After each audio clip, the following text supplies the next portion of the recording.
여러분 안녕하세요. 여러분의 즐거운 고등학교 한국사 공부를 책임질 김정현입니다.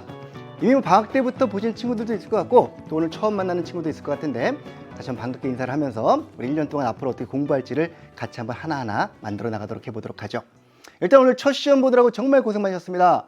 학교 수업이 제대로 잘 진행이 되지 않는 상황이기 때문에 고등학교에 들어갔다는 것 자체가 아직 조금 감이 안 오는 친구들도 있을 텐데 그럼에도 불구하고 시험은 어김없이 다가왔고요. 그래서 오늘 이제 여러 과목들 시험을 처음으로 이제 보셨을 텐데 물론 이제 다른 과목에 비해서 한국사가 약간 좀 익숙한 과목이긴 하죠. 중학교 때부터 봤었기 때문에. 그리고 내용 자체가 다른 과목보다는 좀 어렵지 않습니다. 그러니까 이제 고등학교 딱 들어오면은 고등의 학문이라는 게 이런 것이구나 느낌이 팍 오실 겁니다. 국어, 영어, 뭐 수학, 다른 사회 과목도 마찬가지로 다 그럴 텐데 한국사만큼은 그래도 중학교 때 배웠던 내용들을 베이스로 해가지고 조금 살을 붙이는 정도? 뭐 심지어 어떤 문제는 중학교 때보다 좀 쉬워요. 그렇기 때문에 그렇게 부담 없이 보지 않았을까 싶은 생각이 드는 건 저만의 생각일까요? 이렇게 말하면 또 많은 분들이 싫어하더라고요. 난 어려웠는데 하고 저렇게 얘기한다고.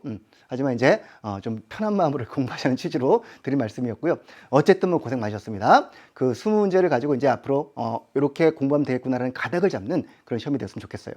학력평가 시험이라는 거는 수능형 문제가 아닙니다. 학력평가라는 말 자체가 여러분의 학력을 평가하기 위한 시험이에요. 그러니까 올해 고등학교 1학년 학생들이 한국사의 기초 지식이 얼마큼 되는지를 좀 파악하고 앞으로 이제 1년간 교육 커리큘럼도 짜는 것이고요. 이걸 바탕으로 여러분이 고3 때 수능을 볼 때까지 학습 내용에 대한 전반적인 계획이 서는 그런 시험이에요. 따라서 여러분들이 솔직하고 정확하게 시험을 봐주셔야 우리 앞으로 3년 동안의 학습 내용들이 결정이 되기 때문에 좀 그런 식으로 좀 임하시면 좋을 것 같은 그런 시험이었고요. 앞으로 이제 다달이 여러분들이 여러 모의고사를 보게 될 텐데요. 그럴 때마다 항상 뭐 중요한 마음가짐을 보긴 하겠습니다만 그러면서도 너무 겁먹지 마시고 이런 시험이구나 하는 느낌을 갖고 보면은 좀 더 수월하지 않을까 싶은 생각이 들어요. 사실 뭐 총평이라고 할 것도 없습니다만 그래도 가볍게 20문제가 이렇게 나왔습니다라는 느낌들만 좀 잡아가면서 총평을 말씀드리고 1번부터 20문제를 하나하나 풀어드릴 겁니다. 제가 매 교육 모의고사를 볼 때마다 이런 식으로 전체 특징을 잡아드리고 단원 분류표를 말씀드릴 거예요.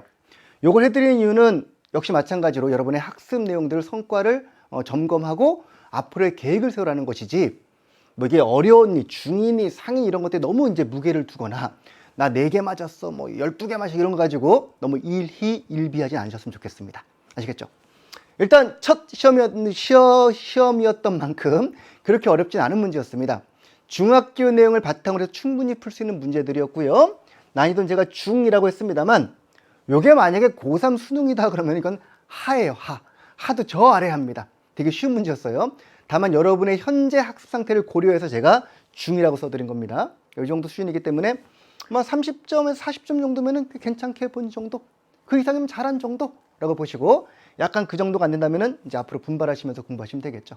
저랑 같이 계속 공부하실 거니까요. 어렵지 않게 하나하나 채워나갈 수 있을 겁니다. 특징을 몇 가지 말씀드릴게요.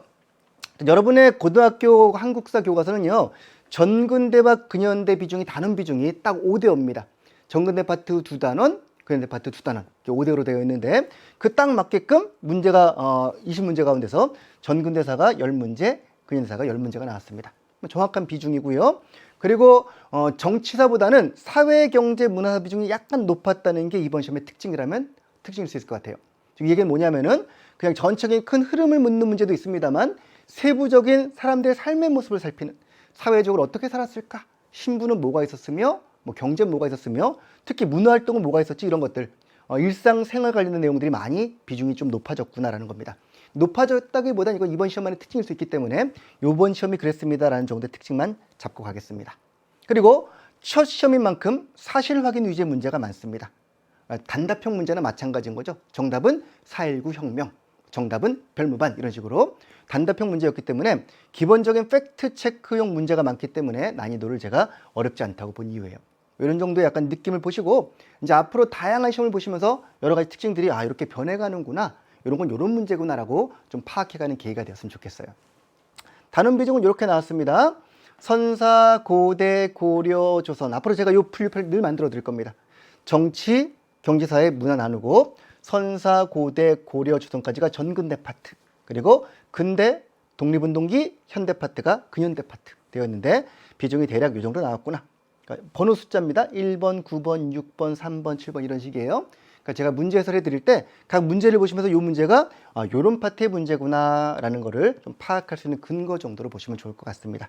뭐 딱히 뭐 설명드릴 건 없고요. 보다시피 경제사회 문화 파트가 조금 비중이 높았던 점, 그 다음에 전근대 근현대는 딱 5대5로 나눠져 있구나라는 점 정도를 파악할 수 있을 것 같습니다. 됐어요. 뭐 이 정도로 이제 총평을 마무리하도록 하고요. 처음에 말씀드렸지만 일희일비하지 마세요. 이번 시험 여러분들 잘 봤다고 좋아해서도 안 되고 못 봤다고 실망해도 안 됩니다. 앞으로 가는 길에 첫 출발이다 생각하시고 오늘 디딘 첫 발이 다음 발이 또 디딤발이 된다는 걸 명심하시고 한 발 한 발 뚜벅뚜벅 올라가시면 되겠습니다. 3년 동안 기대할게요. 그럼 또 1번 문제부터 하나씩 진행을 해드릴 테니까요. 또 문제 해설을 같이 이어서 봐주시기 바랍니다. 고맙습니다.